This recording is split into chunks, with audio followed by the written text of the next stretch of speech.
وأشهد أن محمدا عبده ورسوله لا نبي بعده يا أيها الذين آمنوا اتقوا الله حق تقاته ولا تموتن إلا وأنتم مسلمون يا أيها الناس اتقوا ربكم الذي خلقكم من نفس واحدة وخلق منها زوجها وبث منهما رجالا كثيرا ونساء واتقوا الله الذي تساءلون به والأرحام إن الله كان عليكم رقيبا يا أيها الذين آمنوا اتقوا الله وقولوا قولا سديدا يصلح لكم أعمالكم ويغفر لكم ذنوبكم ومن يطع الله ورسوله فقد فاز فوزا عظيما أما بعد فإن أصدق الحديث كتاب الله وخير الهدى هدى محمد صلى الله عليه وسلم وشر الأمور محدثاتها وكل محدثة بدعة وكل بدعة ضلالة وكل ضلالة في النار.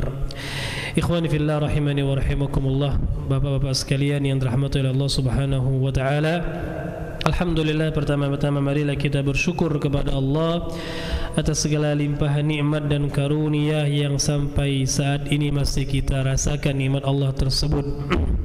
Kemudian salawat beriringkan salam mudah-mudahan selalu tercurahkan kepada suri tauladan beliau, kepada suri tauladan kita yaitu Nabi Muhammad sallallahu alaihi wasallam serta keluarga, sahabat dan orang-orang yang senantiasa mengikuti beliau hingga akhir zaman kelak.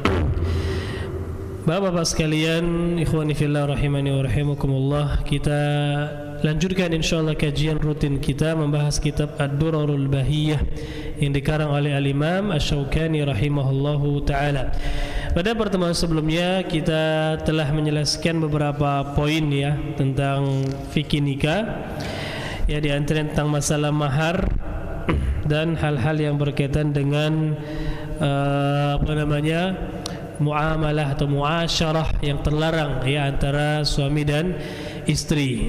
Ada beberapa hal ya bentuk hubungan yang terlarang, di antaranya sudah kita jelaskan adalah ityanul mar'ah min duburiha, mendatangi perempuan dari duburnya, kemudian juga azal, tapi kita sudah jelaskan pendapat yang lebih kuat bahwasanya azal itu diperbolehkan dengan syarat-syarat yang sudah kita jelaskan. Nah, masih ada satu pasal lagi dalam kitab nikah ini yang dijelaskan oleh Al-Imam Syaukani.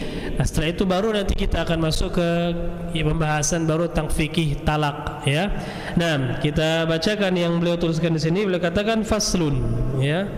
Pasal yang terakhir, wal waladu lil firash.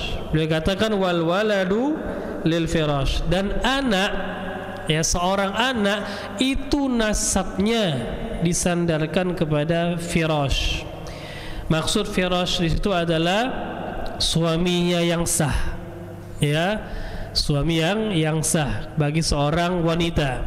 Jadi kalau ada seorang wanita ya, dia memiliki suami yang sah, ya nikah sah seperti itu, kemudian dia punya anak, maka anak tersebut dinasabkan kepada suaminya yang sah tadi.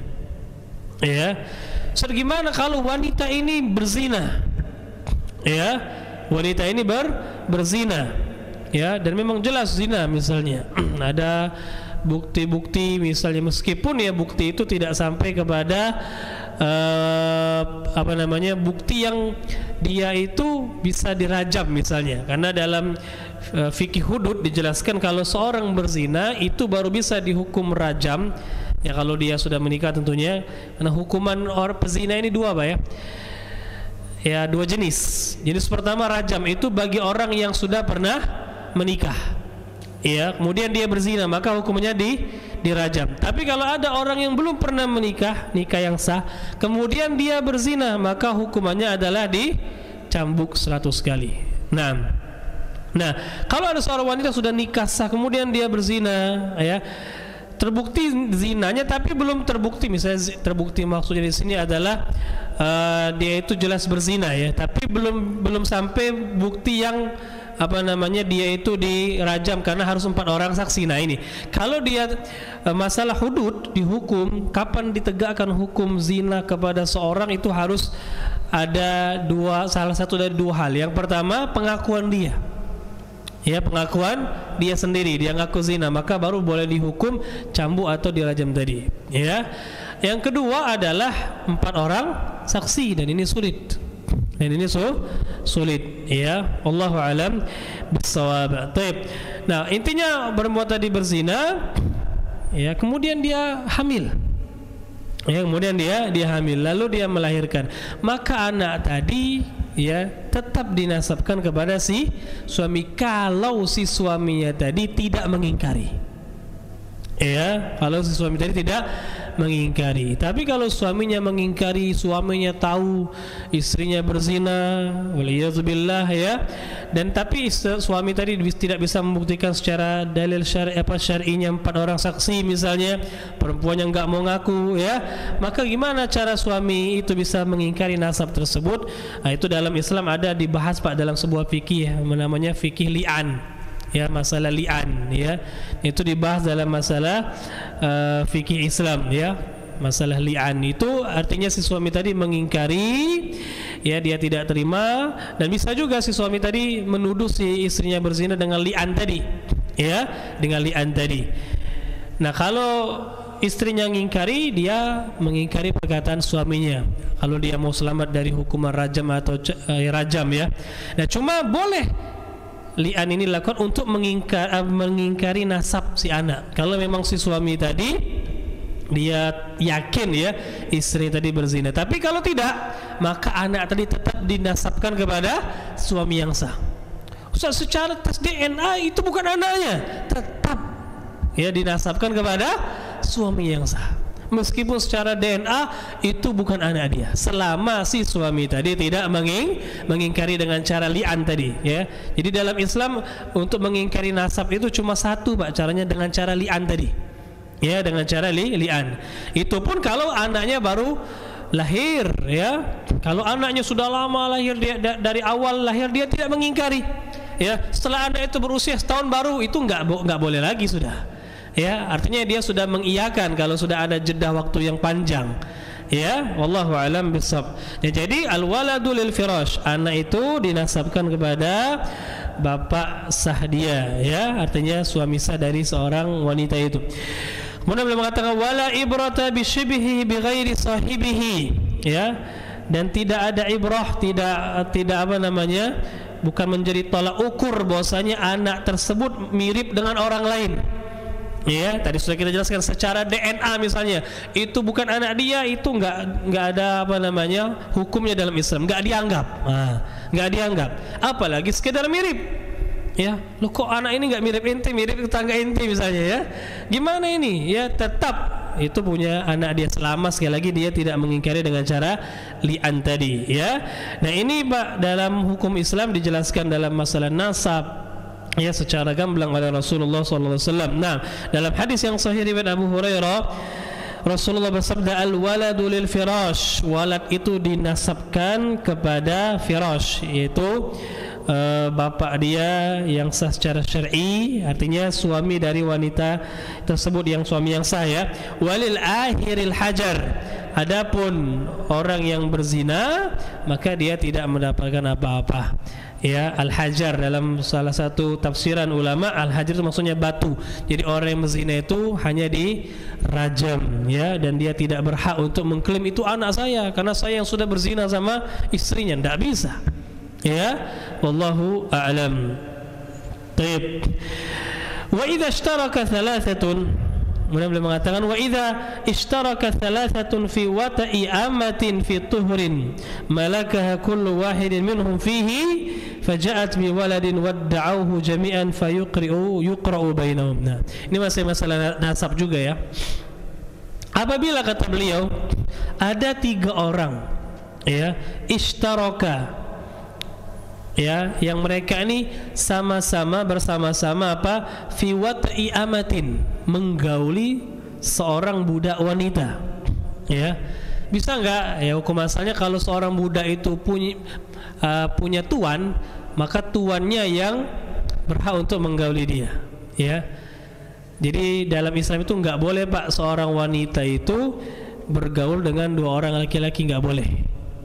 Ya, maksudnya dia punya suami 2 atau punya tuan 2. Kalau budak dia tuannya 2, enggak boleh. Ya, atau dia punya tuannya nikahkan dengan orang lain. Boleh enggak? Boleh, tapi tuannya enggak boleh lagi menggauli dia. Antum punya budak wanita, ya, ada laki-laki yang ingin melamar budak antum, boleh nggak antum nikahkan? Boleh. Tapi ketika antum sudah nikahkan, antum nggak boleh lagi menggauli dia.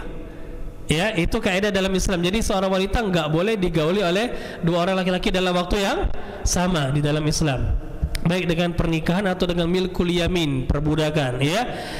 Nah, tapi kok bisa seperti ini? 3 laki-laki diperbolehkan menggauli, maksudnya adalah contoh, ya, ana punya budak wanita, ya. Hari ini ana misalnya budak wanita ana gauli dia, kan sah-sah saja, boleh dalam Islam. Nah, besok ana jual ke orang lagi, ke Adi lah, ya. Nah, ke Adi misalnya kan sudah halal, sudah dibeli, boleh nggak dia gauli? Boleh. Sudahlah, sehari aja, dijualnya lagi besok lagi, ya, ke orang lain, digauli lagi. Artinya dalam hubungan ini diperbolehkan halal. Nah, 3 orang, ya, tiga orang ataupun bisa lebih dari itu. Baik. Nah ini diperbolehkan. Faja'at biwaladin, kemudian tak berselang berapa lama wanita tadi, budak tadi hamil. Ya, budak tadi hamil setelah 9 bulan melahirkan. Nah, gimana nasabnya? Gimana seperti ini, kan nggak tahu, ya, dari air mani yang mana anak tersebut. Nah, dijelaskan wadda'auhu, ketiga-tiganya mengklaim itu anak dia. Saya mengklaim, Kak Adi mengklaim, yang ketiga misalnya Kak Sucipto mengklaim juga, ya, sama-sama mengklaim, oh itu anak saya, karena saya menggauli dia. Yang pokoknya ketiga-tiganya mengklaim. Gimana? Maka kata beliau fayuqra'u bainahum, diundi. Ya, diundi, karena kita nggak ada yang tahu ini punya siapa. Maka dengan cara diundi, kata beliau, di antara mereka, ya. Faman istahaqqa bil qur'a fa alaihi lil akharin thulutha ad-diyah. Ya, nah, siapa nanti yang dapat menang dia undian, maka dia membayar sepertiga diat kepada 2 orang yang lain. Ya, sepertiga diat. Diat itu, Pak, kalau maksud diat itu dalam masalah bunuh, ya. Dalam Islam yang namanya diat itu 100 ekor onta, ya, artinya sepertiga diat itu 33 ontahan, seperti itu, ya. Nah, atau yang seharga dengan itu. Jadi dibayar, misalnya tadi di antara kami bertiga, ternyata setelah diundi, oh ternyata Kak Sujito yang menang, ya. Jadi gimana? Beliau membayar kepada saya dan kepada Kak Adi sepertiga diat, ya, 33 ekor unta besar. Kalau dia mau mengklaim itu anak dia, ya, kalau dia mau mengklaim itu anak dia dan dinisbatkan kepada dia. Dalilnya apa? Dalilnya ada sebuah hadis, ya, yang diriwayatkan oleh Imam Ahmad, Abu Dawud, Ibnu Majah, Nasai dan yang lainnya dari hadis Zaid bin Arqam radhiyallahu anhu, beliau mengatakan utiya alayya aliyun wa huwa bil Yaman bi thalathatin waqa'u ala imra'atin fi tuhrin wahidin, ya. Didatangkan kepada Ali bin Abi Thalib, ketika itu Ali sedang di Yaman, ya, bi thalathatin, ya, 3 orang. Yang mana ketiga orang tadi, ya, seperti tadi mereka punya budak tadi, ya, menggauli budak tadi. Fasa'ala itsnain, maka Ali bin Abi Thalib radhiyallahu an bertanya dulu kepada 2 orang, ya, kepada 2 orang, atuqirrani li hadza bil walad. Seperti misalnya tanya dulu kepada saya dan Kak Hadi, apakah kalian berdua, ya, setuju kalau anak tersebut dikasih ke Kak Sujito misalnya, ya. Orang ketiga tadi qala la, mereka mengatakan tidak. Kemudian didatangi terus seperti itu sampai ketiga-tiganya nggak ada yang mau mengikhlaskan anak tersebut dikasih ke orang lain. Intinya mereka mengklaim anak itu untuk saya, nasabnya ke saya misalnya, ya. Wallahu a'lam. Intinya sudah ditawarkan, tidak ada yang mengalah. Nam fa'aqra'a bainahum, maka diundi. Ali bin Abi Thalib mengundi, ya, fa'alhaqal walad billadzi asabathul qur'ah, maka anak tersebut dinasabkan kepada yang menang undian tadi, ya. Wa ja'ala alaihi thulutsad diyah. Nah, orang tadi tapi wajib untuk membayar sepertiga diat bagi setiap orang. Jadinya kalau 2 orang 2/3 jadinya, kan, ya. Fadzakara dzalika lin-nabi sallallahu alaihi wasallam, aw fadzukira dzalika lin-nabi sallallahu alaihi wasallam, maka hal tersebut disebutkan kepada Rasulullah, ya, disebutkan kepada Rasulullah sallallahu alaihi wasallam. Wa dhahika hatta badat nawajidhu, Rasulullah hanya tersenyum saja, ya, sampai nampak gigi beliau, ya. Nah, ini artinya beliau mengiyakan, ya, apa yang dilakukan oleh Ali bin Abi Thalib tadi. Wallahu alam bissawab. Nah, barakallahu fikum. Meskipun hadis ini diperselisihkan juga oleh para ulama apakah dia hadis yang sahih atau tidaknya, ya. Nah, dan memang permasalahan ini pun permasalahan khilaf di antara para ulama. Sebagian ulama berpendapat seperti Imam Syaukani tadi, diundi, kemudian yang menang wajib membayar sepertiga diat untuk dua orang lainnya, ya. Sebagian ulama mengatakan, ya, cuma diundi saja, nggak perlu bayar diat, ya. Diundi, siapa yang menang undi, dia yang berhak untuk mengklaim anak tersebut dinisbatkan atau dinasabkan kepada dirinya. Wallahu alam bissawab. Barakallahu fikum, ya. Nah, ini beberapa poin tentang masalah nasab, ya, Bapak-bapak sekalian. Nah, masalah nasab ini sebenarnya kalau mau dibahas itu panjang. Dulu pernah dibahas oleh Ustaz Yasir waktu daurah, ya. Itu pembahasan yang bagus sekali. Nah, saya rasa rekamannya masih ada di YouTube Al-Madinah. Itu coba didengar lagi, disaksikan, luar biasa pembahasan yang sangat bagus tentang masalah nasab. Intinya nasab itu kalau seorang wanita punya suami yang sah, ya, kemudian dia punya anak tersebut dinasabkan kepada suami yang sah. Kalau tidak ada, ya, wanita sekarang banyak nggak punya suami tapi punya anak, gimana? Maka anak tersebut dinasabkan kepada dia, si wanita, ya. Meskipun terbukti ada laki-laki yang ngaku itu anak biologis saya, nggak bisa, ya. Ini masalah nikah tentang masalah nasab. Wallahu alam bissawab. Nah, kalau zaman dulu mungkin Pak, seorang wanita nggak punya suami tapi punya anak, ya. Gimana? Dia budak, punya tuan, maka anak tersebut dinisbatkan kepada tuannya, ya. Barakallahu fikum. Nah, dengan ini selesai sudah masalah kitabun nikah, tentang masalah fikih nikah, ya, dari kitab Durarul Bahiyah ini. Kita lanjutkan ke kitab selanjutnya, ya, Kitabut Talaq. Beliau katakan di sini Kitabut Talaq, kitab talak, pembahasan fikih talak. Ya, selalu para ulama dalam kitab-kitab fikih mereka menjelaskan setelah fikih nikah adalah fikih talak. Kenapa, Pak? Ya, dikarenakan tidak semua pernikahan itu berjalan mulus, ya, sampai dipisahkan oleh maut di dunia ini, ya, tidak, ya. Ada juga kadang-kadang pernikahan itu mau nggak mau memaksa, ya, si suami untuk mentalak istrinya. Kenapa? Karena sudah tidak bisa ditegakkan lagi hukum Allah pada rumah tangga tersebut. Ini sering Anda jelaskan, tujuan utama dari sebuah pernikahan adalah untuk lituqam hududullah, ya, untuk ditegakkan hukum Allah Subhanahu wa taala. Batasan-batasan Allah itu ditegakkan, dijalankan. Ini tujuan utama dari sebuah pernikahan, ya, menegakkan hukum Allah. Ya, di antara menegakkan hukum Allah tentunya adalah suami istri tersebut suami dan istri bisa menjaga kesucian diri mereka dengan menikah. Itu di antaranya untuk menegakkan hukum Allah, tidak ada kemaksiatan, mereka menjalankan ketaatan, ya. Nah, itu tujuan dari sebuah pernikahan. Maka kalau di sebuah pernikahan sudah tidak bisa ditegakkan hukum Allah, ya, salah satu dari pasangan misalnya memang enggak mau menegakkan hukum Allah, misalnya si suami enggak mau sholat, dinasihati berkali-kali tetap enggak mau sholat, istri enggak mau berjilbab, sudah berkali-kali dinasihati enggak mau berjilbab, ya, artinya hukum Allah enggak bisa diterapkan di rumah tangga tersebut. Mau enggak mau harus ada solusi, ya. Solusi nasihat berkali-kali enggak mempan, ya, sudah dimediasi enggak mempan, gimana, ya, ini solusi berikutnya talak, mau enggak mau. Maka talak ini betul dalam sebuah hadis yang diperselisihkan oleh para ulama juga kesahihannya. Rasulullah pernah bersabda, abghadul halali ilallah at-talak.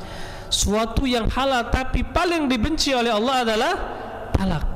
Hadis ini secara isnad diperselisihkan oleh para ulama, tapi maknanya bisa jadi betul, ya. Diperbolehkan dalam keadaan-keadaan yang mendesak talak ini, ya. Tapi ini solusi yang benar-benar kalau solusi sebelumnya tidak bisa atau tidak membuahkan hasil, ya. Karena ada solusi-solusi seperti yang Allah terangkan di dalam surat An-Nisa, ya, wallati takhafuna nushuzahunna fa'idhuhunna wahjuruhunna fil madaji wadribuhunna. Kata Allah, kalau kalian takut, istri kalian itu khawatir istri kalian berbuat nusyuz. Apa nusyuz, Pak? Pembangkangan, enggak mau taat, ya. Apa kata Allah? Nah, ada 3 tahap. Yang pertama, fa'idhuhunna, nasihati dulu, kasih mau'izah, ya. Enggak mempan, wahjuruhunna fil madaji, ya. Dihajar. Hajar itu apa? Ditinggalkan, enggak ditegur. Fil madaji, tapi tetap dalam kamar. Jangan enggak ditegur pindah rumah, jangan. Tetap di kamar, tapi kata ulama gimana ketika tidur posisi kita membelakangi dia, ya, posisi kita membelakangi dia, nggak mempan juga, ya, apalagi sama sekarang istri-istri, ya, begitu kan dia tambah jauh, ya, akhirnya suaminya juga yang ngalah, ya, nggak tahan. Nggak mempan juga gimana? Wadribuhun, boleh dipukul dengan pukulan yang mendidik, yang bisa memahami si istri bosnya kita sedang marah, mau didik dia, ya. Cuma zaman sekarang antum pukul lapor polisi. Nah, ya, memang susah di zaman sekarang ini. Apalagi istri-istri yang tidak bertakwa kepada Allah Subhanahu wa taala. Nah, kalau masih enggak mempan, ada cara lain, dimediasi. Fab'athu hakaman min ahlihi wa hakaman min ahliha. Ya, kalau masih enggak bisa juga, ya, maka masing-masing pasangan mutus seorang mediator, ya, dari keluarga mereka. Nah, itu dimediasi. Masih nggak bisa juga, barulah talak, barulah ditalak, ya, mau nggak mau. Nah, dari situlah kita mau nggak mau akhirnya membahas masalah talak, karena satu keniscayaan tidak ada di dunia ini suatu maksudnya itu tidak akan mungkin seluruh pernikahan di dunia ini berjalan langgeng terus, cuma dipisahkan. Banyak, ya, sangat banyak hubungan-hubungan yang mau nggak mau harus terjadi talak. Maka dari itu telah dibahas oleh para ulama masalah talak ini setelah kitabun nikah, ya.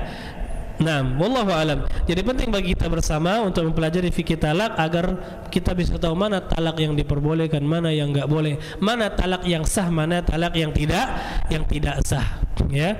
Karena penting sekali untuk dibahas masalah talak. Kita dapatkan sebagian orang, ya, dia nggak paham mana talak yang halal, mana talak yang haram, sehingga dia seenaknya mentalak. Ternyata talak yang dia ucapkan itu nggak sesuai sunnah, artinya talak bid'ah. Nanti akan kita sebutkan. Talak itu ada yang sunnah, ada yang bid'ah, ya, haram, nggak sesuai syariat, ya.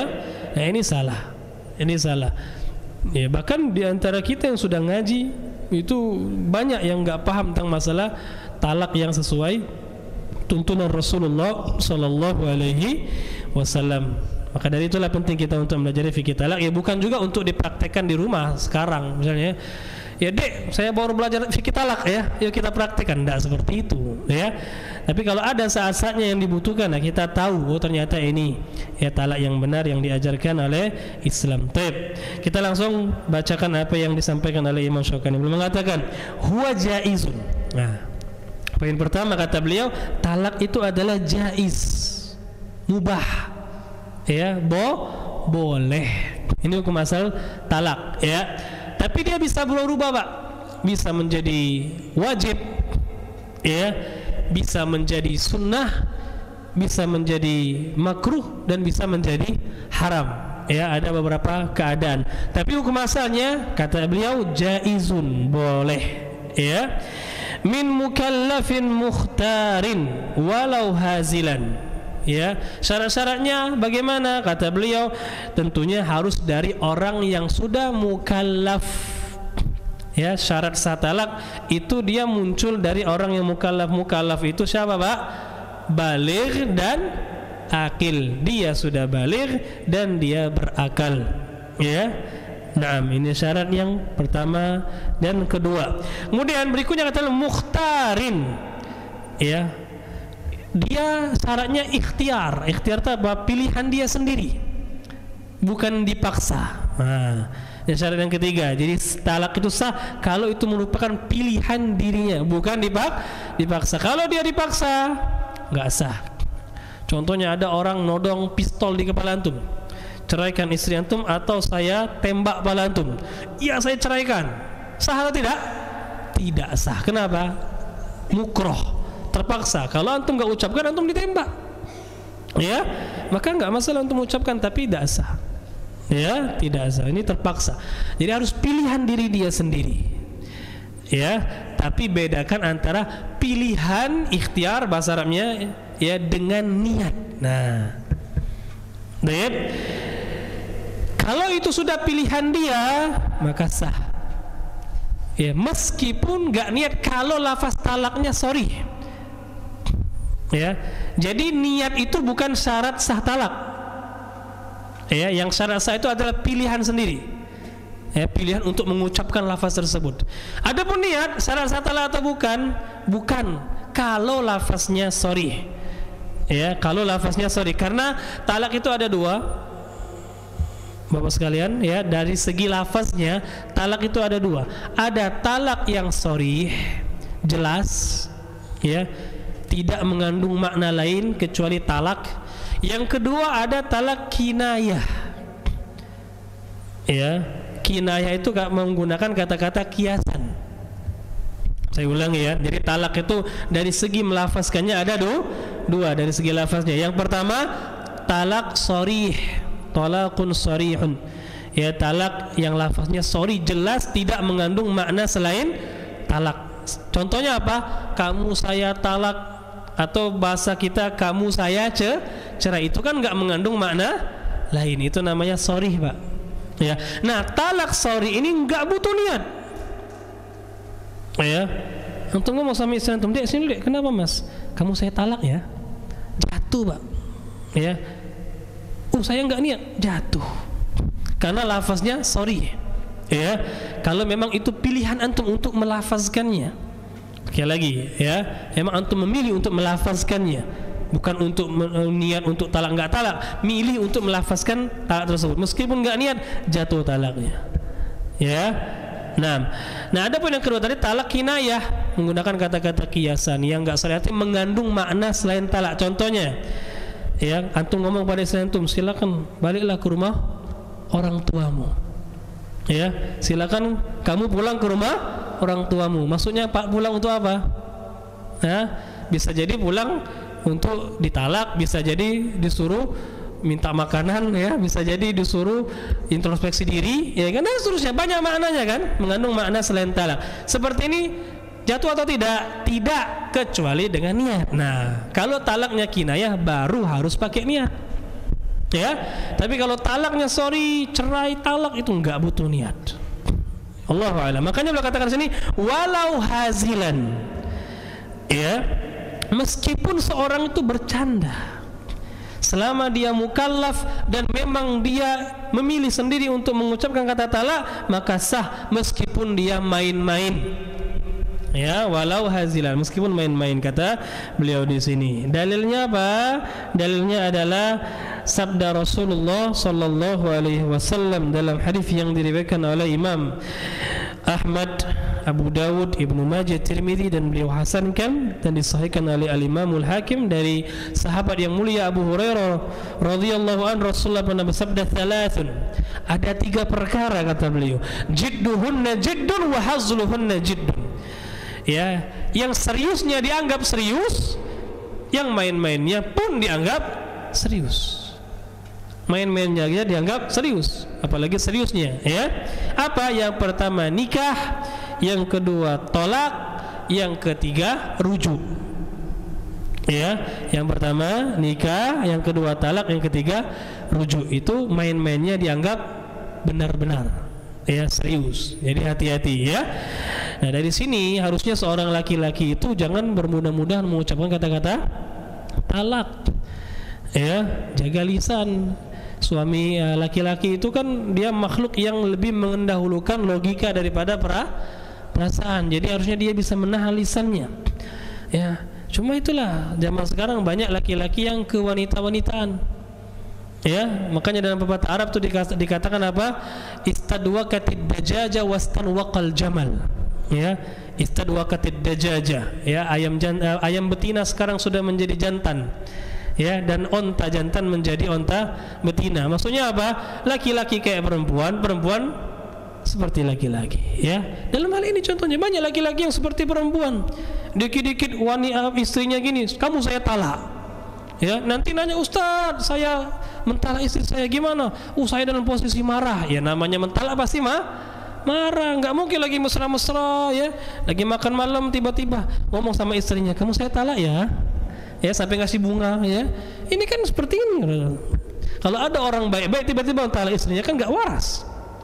Pasti ada marah-marahnya, ya, emosi-emosinya pasti seperti itu. Ya jatuh talak, kecuali memang marah yang sampai dia nggak sadar, ya, marahnya benar-benar memuncak, dia nggak sadar lagi apa yang dia ucapkan, ya, dia nggak tahu.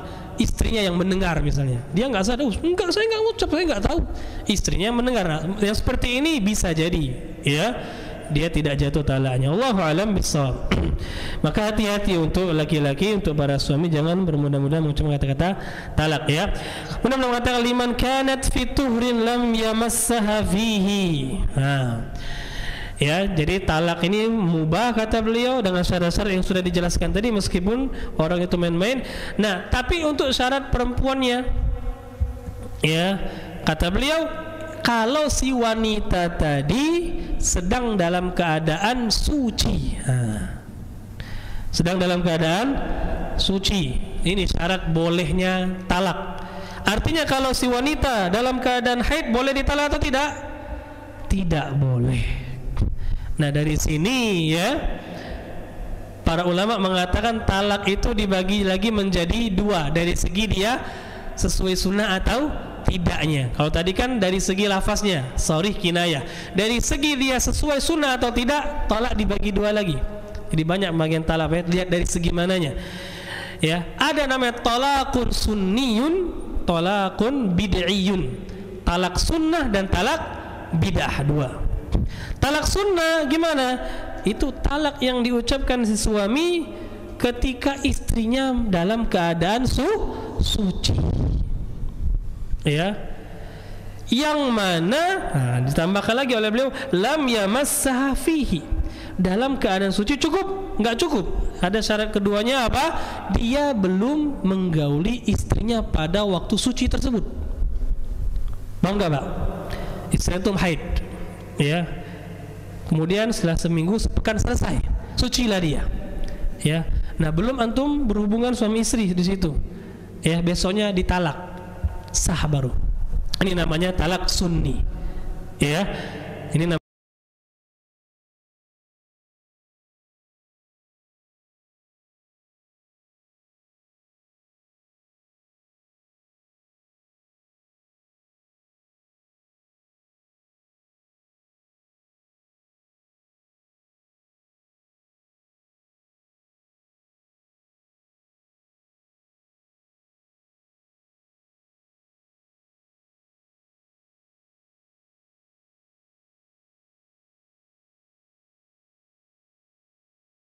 jatuh atau tidaknya. Kita bahas dulu hukumnya, haram atau tidak, Pak. Terjadi khilaf di antara para ulama, ya, dalam hal ini. Ada tiga pendapat, ya. Pendapat pertama mengatakan talak ini sah-sah saja. Talak ini sah-sah saja, ya, tidak haram maksudnya. Talak ini mubah, tidak haram, ya, boleh-boleh saja. Pendapat kedua mengatakan talak ini haram. Dua pendapat, bukan tiga pendapat, dua pendapat berarti. Nah, jadi pendapat pertama mengatakan mubah, boleh-boleh saja, termasuk talak sunnah. Pendapat kedua mengatakan talak ini talak bid'ah, ya.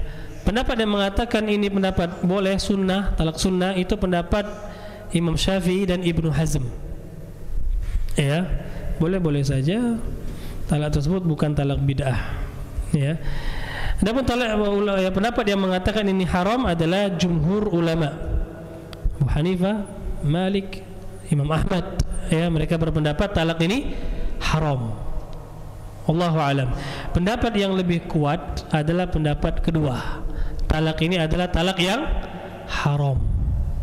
Ya, talak ini adalah talak yang haram. Kenapa? Karena tidak ada contohnya dari Rasul sallallahu alaihi wasallam. Sedangkan Rasul bersabda, "Man 'amila 'amalan laisa 'alaihi amruna fahuwa raddun, ya. Dan juga bertentangan dengan firman Allah Subhanahu wa taala dalam surat Talaq, ya ayuhan nabiyyu idza talaqtumun nisaa fatalliquhunna li'iddatihinna, ya. Nah, jadi kalau talak itu ya sesuai, jangan langsung 3 satu-satu seperti itu. Allahu a'lam. Jadi pendapat yang kuat talak ini adalah haram. Nah, kemudian yang kedua tentang masalah jatuh atau tidaknya, ya, jatuh atau tidaknya. Nah, ini juga khilaf ulama. Setelah kita rujukan pendapat yang sahih adalah haram, ya sekarang jatuh atau tidaknya talak 3, ya, maka ulama pun berbeda pendapat. Mayoritas ulama ya berpendapat talak ini jatuh. Talak ini jatuh 3. Ya, talak ini jatuh 3. Jadi kalau ada orang mentalak istri langsung, kamu saya talak 3, sah langsung 3. Ini pendapat imam yang 4. Ya. Jadi ulama yang mengatakan tadi haram pun mereka mengatakan tetap jatuh, apalagi seperti Imam Syafi'i atau Ibnu Hazm yang mengatakan mubah jelas jatuh, ya kan. Tapi ulama yang mengatakan haram pun mengatakan ini tetap jatuh, ya. Allahu a'lam. Nah, sebagian ulama yang tadi berpendapat haram mengatakan talak ini tidak jatuh, enggak jatuh 3. Jadi jatuhnya berapa? Tetap 1, meskipun dia mengucapkan 3, jatuhnya tetap 1. Dan ini pendapat yang diriwayatkan dari sebagian ulama, ya, sahabat dan tabi'in, ya. Seperti dari sahabat itu dari Abu Musa al-Ash'ari, Ibnu Abbas, ya. Adapun dari tabi'in Imam Tawus bin Kaisan, Atha bin Abi Rabah, ya. Nah, ini sebagian ulama tabi'in. Dan sebagian ulama-ulama lainnya seperti Syekhul Islam Ibnu Taimiyah, murid beliau Ibnul Qayyim, dan ini pendapat yang dipilih oleh Imam Syaukani, ya. Dan juga ini yang dikuatkan oleh masyayikh kita pada zaman sekarang, Syekh Utsaimin, Syekh bin Baz, dan Syekh Al-Albani rahimahullahu taala. Wallahu a'lam bishawab. Dan ana pribadi lebih cenderung kepada pendapat ini, ya, tidak jatuh 3 tapi jatuhnya 1. Wallahu a'lam. Kita lanjutkan insyaallah setelah azan. Silakan azan dulu. Nah, kita lanjutkan sedikit, ya. Jadi pendapat yang lebih kuat wallahu a'lam adalah pendapat yang mengatakan talak tersebut haram dan tidak jatuh 3. Jadi kalau ada seorang suami yang mengucapkan talak pada istri langsung, kamu saya talak, kamu saya talak, kamu saya talak, atau dikatakan kamu saya talak 3, maka hukumnya hanya jatuh 1, ya. Dan harus dipahami ini kita sedang belajar, bukan sedang menghukumi satu kejadian, ya. Adapun kalau ada orang yang misalnya bertanya sama Ustaz, ana mengucapkan talak sama istri 3 kali, nah, itu sudah menghukumi, maka ini tidak bisa, Pak, ya. Kalau sudah terjadi seperti itu langsung saja datang ke pengadilan agama. Ya, kalau antum ke pengadilan agama, di pengadilan agama itu pendapatnya Syafi'iyah. Ya, Syafi'iyah itu talak 3 jatuh 3. Ya, di pengadilan kita jatuh 3. Ya. Nah, kalau dalam masalah talak Anda sendiri enggak berani untuk memfatwakan tentang masalah hal tersebut, karena itu sudah berkaitan dengan yang berat, ya. Sebuah perpisahan talak itu ulama saja kalau ditanya mereka selalu menyuruh untuk ke pengadilan seperti itu. Wallahu a'lam. Kita ini sedang mengajarkan sifatnya umum, ya. Maka itu pendapatnya lebih kuat. Tapi kalau terjadi seperti maka susah, ya. Apalagi kalau si suami dan istri enggak sependapat, ya. Suami mengatakan, oh saya merujukan talak cuma 1 kok, kata saya merujukan 3. Nah, mau gimana? Ya, mau nggak mau ke pengadilan untuk solusinya, ya. Silakan nanti pengadilan yang menentukan. Wallahu alam bissawab. Adapun pendapat kita yang mengatakan lebih rajih adalah tidak jatuh 3 tapi hanya jatuh 1 adalah hadis Ibnu Abbas yang diriwayatkan oleh Imam Muslim. Nah, ini jelas hadisnya, hadis Ibnu Abbas diriwayatkan oleh Al-Imam Muslim, ya. Kata Ibnu Abbas, kana ala ahdin Nabi sallallahu alaihi wasallam wa Abi Bakr wa sadrun min imarati Umar ats-tsalath wahidah. Dahulu di zaman Rasulullah sallallahu alaihi wasallam, kemudian di zaman Abu Bakar, ya, khilafah Abu Bakar, dan di awal-awal khilafah Umar. itu kalau ada seorang laki-laki talak 3 sekaligus itu dihitung 1. Di zaman siapa Pak? Nabi SAW, Abu Bakar, kemudian di awal-awal kekhilafahan Umar bin Khattab. Ya, falamma kana fi ahdi Umar, nah di tengah-tengah pemerintahan Umar bin Khattab, ya, tataba'an nas, manusia itu bermudah-mudahan dalam mengucapkan talak 3 sekaligus ini. Ya, akhirnya Umar bin Khattab berijtihad, mengancam, ya, kalau saya dengar lagi kalau ada suami yang mentalak istrinya sekaligus 3, saya akan anggap itu langsung 3. Ya, ternyata masih ada, maka dihukumi oleh Umar bin Khattab jatuh 3. Nah, dari sinilah Umar berijtihad, ya, dan diiyakan oleh para sahabat yang lain.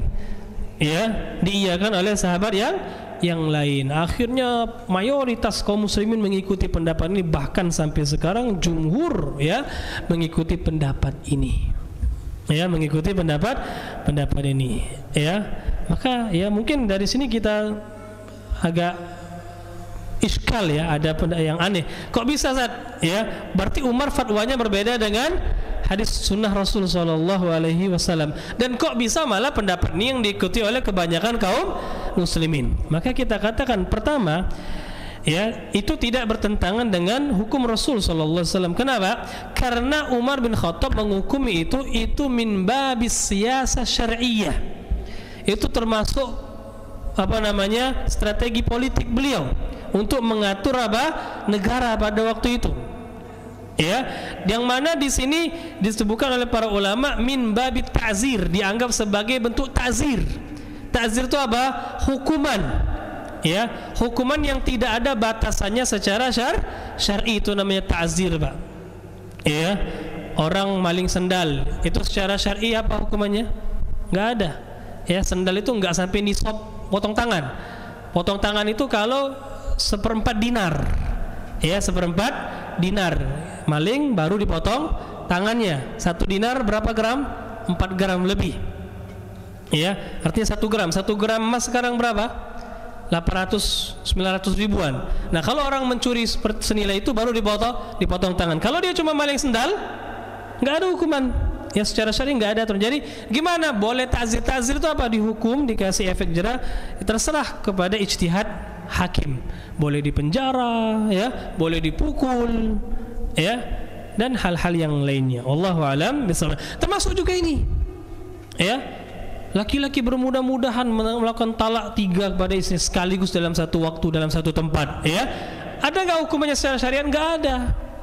Maka Umar ijtihad untuk kasih efek jerah, takzir. Ya, akhirnya dikasih langsung 3 oleh Umar bin Khattab. Jadi boleh nggak? Boleh yang seperti ini, takzir, Pak. Ya, seperti tadi orang nyolong sendal antum penjara. Mana dalil dari Quran sunnahnya? Mana dalil dari Quran sunnahnya kalau orang nyolong sendal di penjara? Nggak ada kan? Tapi boleh nggak? Kata ulama, boleh. Ya, selama memang nggak ada aturannya. Tapi kalau ada aturan dipotong tangan antum penjara, nah ini bertentangan, nggak boleh. Harusnya potong tangan, tapi antum cuma memenjarakan, ini yang nggak boleh. Ya, nah begitu juga tadi. Harusnya jatuh 1 tapi jatuh 3 untuk takzir sebagai bentuk hukuman dari penguasa. Boleh nggak? Boleh. Seperti itu, ya, tidak bertentangan, ya. Makanya pendapat ini pun diambil oleh kebanyakan kaum muslimin, ya, meskipun kita tidak sependapat. Ya, tapi ingin mengatakan bahwa ini pendapat khilaf di antara para ulama. Ya, pendapat kita ya karena hadisnya jelas di zaman Rasulullah talak 3 dianggap 1, itu yang kita ambil. Ya, tapi boleh nggak kalau ada di satu saat pemerintahan, ya, seperti di Indonesia kan, pemerintahan kita merujukan pendapat itu gimana? Sah-sah saja. Ya, nggak boleh kita katakan pendapat itu menyelisihi sunnah Rasul. Itu sebagai bentuk takzir tadi. Ya, Allahu a'lam bishawab. Barakallahu fikum. Insyaallah sampai sini yang bisa kita jelaskan tentang masalah talak. Masih panjang, Pak, ya. Poin-poin berikutnya tentang masalah talak, ya, insyaallah akan kita jelaskan pada pertemuan-pertemuan selanjutnya. Barakallahu fikum. Kalau ada pertanyaan yang ingin ditanyakan maka kita persilakan. Ada pertanyaan? Tidak ada. Alhamdulillah kalau tidak ada, mudah-mudahan yang kita sampaikan ini bermanfaat, menambah keilmuan kita tentang fikih, khususnya masalah fikih nikah dan fikih talak. Subhanakallahumma bihamdika asyhadu an la ilaha illa anta astaghfiruka wa atubu ilaik. Assalamualaikum warahmatullahi wabarakatuh.